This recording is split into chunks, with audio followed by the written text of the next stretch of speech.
Hello दोस्तों, आज जानते हैं एडोल्फ हिटलर के बारे में। एडोल्फ हिटलर जो आज भी तानाशाह के लिए जाना जाता है। एडोल्फ हिटलर का जन्म ऑस्ट्रिया की बार्न नामक स्थान पर 20 अप्रैल 1889 को हुआ था। उसकी प्रारंभिक शिक्षा लिंज नामक स्थान पर हुई। पिता की मृत्यु के पश्चात 17 वर्ष की अवस्था में वे वियना चले गए। कला विद्यालय में प्रविष्ट होने में असफल होकर वे पोस्ट कार्ड पर चित्र बनाकर अपना निर्वाह करने लगे और जब प्रथम विश्व युद्ध प्रारंभ हुआ तो वो सेना में भर्ती हो गए और फ्रांस में कई लड़ाइयों में उन्होंने भाग लिया। 1918 ईस्वी में युद्ध में घायल होने के कारण वे अस्पताल में रहे। जर्मनी की पराजय का उनको बहुत बड़ा दुख हुआ। 1918 ईस्वी में उन्होंने नाजी दल की स्थापना की। इसके सदस्यों में यहूदी विरोधी नाजी राष्ट्रवाद कूट कूट भरा गया। इस दल ने यहूदियों को प्रथम विश्व युद्ध में हार के लिए दोषी ठहराया। आर्थिक स्थिति खराब होने के कारण जब नाजी दल ने नेता हिटलर ने अपने नफरत भरे भाषणों में उसे ठीक करने का आश्वासन दिया तो अनेक जर्मन नाजी इस दल के सदस्य हो गए। हिटलर ने भूमि सुधार करने, वर्साई संधि को समाप्त करने और एक विशाल नाजी जर्मन साम्राज्य की स्थापना का लक्ष्य जनता के सामने रखा, जिससे जर्मन लोग सुख से रह सकें। इस प्रकार 1922 ईस्वी में हिटलर एक प्रभावशाली व्यक्ति हो गए। उन्होंने स्वस्तिक को अपने दल का चिन्ह बताया। समाचार पत्रों के द्वारा हिटलर ने अपने दल के सिद्धांतों का प्रचार जनता में किया। भूरे रंग की पोशाक पहने सैनिकों की टुकड़ी तैयार की गई। 1923 ईस्वी में हिटलर ने जर्मन सरकार को उखाड़ फेंकने का प्रयत्न किया। इसमें वे असफल रहे और जेल खाने में डाल दिए गए। वहीं उन्हें मीन कैफ मेरा संघर्ष नामक अपनी आत्मकथा लिखी। इसमें नाजी दल के सिद्धांतों का विवेचन किया गया। उन्होंने लिखा कि जर्मन जात सभी जातियों से श्रेष्ठ है, उन्हें विश्व का नेतृत्व करना चाहिए। यहूदी सदा से संस्कृत में रोड़ा अटकाते रहे हैं। जर्मन लोगों को साम्राज्य विस्तार का पूर्ण अधिकार है। फ्रांस और रूस से लड़कर उन्हें जीवित रहने के लिए भूमि प्राप्त करनी चाहिए। 1930-32 में जर्मन में बेरोजगारी बहुत बढ़ गई। संसद में नाजी दल के सदस्यों की संख्या 230 हो गई। 1932 के चुनाव में हिटलर को राष्ट्रपति के चुनाव में सफलता नहीं मिली। जर्मन की आर्थिक दशा बिगड़ती गई और विजयी देशों ने उसे सैनिक शक्ति बढ़ाने की अनुमति की।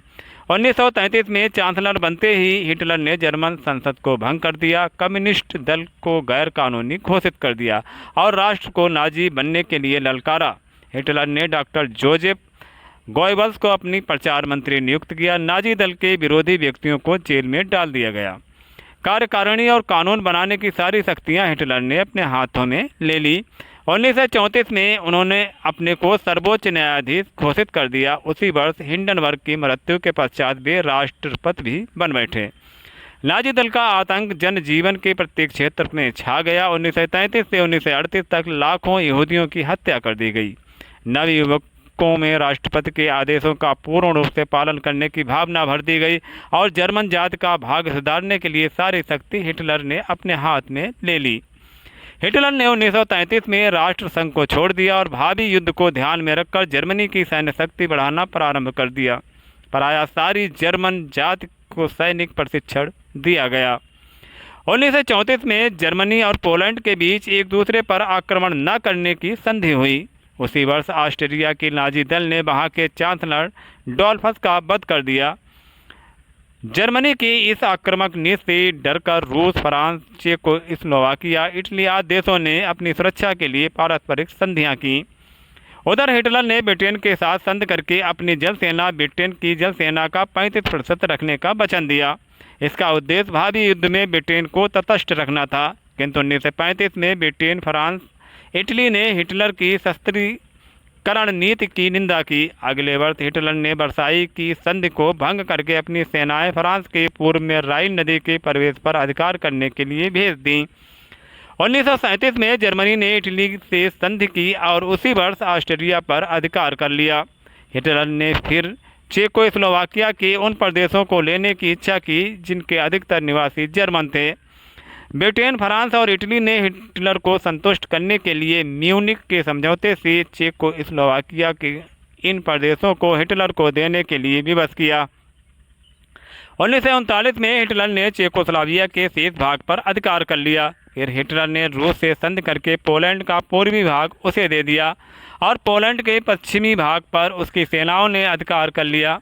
ब्रिटेन ने पोलैंड की रक्षा के लिए अपनी सेनाएं भेजी। इस प्रकार द्वितीय विश्व युद्ध प्रारंभ हो गया। फ्रांस की पराजय के पश्चात हिटलर ने मुसोलिनी से संधि करके रूम सागर पर अपना आधिपत्य स्थापित करने का विचार किया।